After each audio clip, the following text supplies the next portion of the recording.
Hello， 欢迎收看《Go Go Go 哈喂》，我是敏华。我们今天来到火车站，来等火车否岔。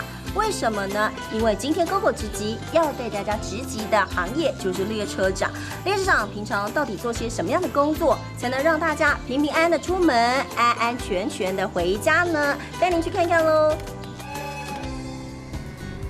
火车一到站，列车中就要绷紧神经，从这一刻开始就得全神贯注。忙碌的一天才刚刚开始。各位旅客好，开始验票，谢谢。火车摇摇晃晃，列车总还是得要弯下腰帮大家查票，从头走到尾，一整天下来，腰酸背痛是常有的事。不过辛苦还不止这个。今天就要来问问列车长，当列车长那么久的时间，他觉得最辛苦的是什么呢？就是我们当旅客上车之后，我们就要开始注意他的安全，尤其是上下车不能有夹到他。然后注意每个旅客能够安全上车、安全下车。服务动亲切，对人很和善。虽然工作很辛苦，但为了乘客的安全，他们努力坚守工作岗位。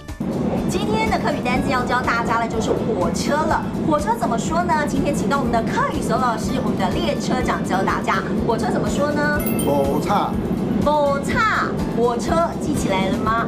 火车等音。但列车长会保证让大家可以安全凑火车。列车总没有什么时间陪家人，国定假日、过年假期也常常要加班，因为大家放假也是他们最忙碌的时候。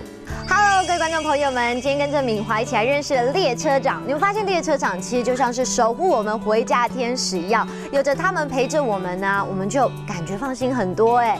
当然了，我们认识新的词，一起来复习一遍吧。来看到第一个词就是火车，火车，火车。第二个呢，来看到就是亲切，亲切，亲切。第三个，我们来学到一整句话，来看到这句话就是火车不等人，火车等人，火车等人。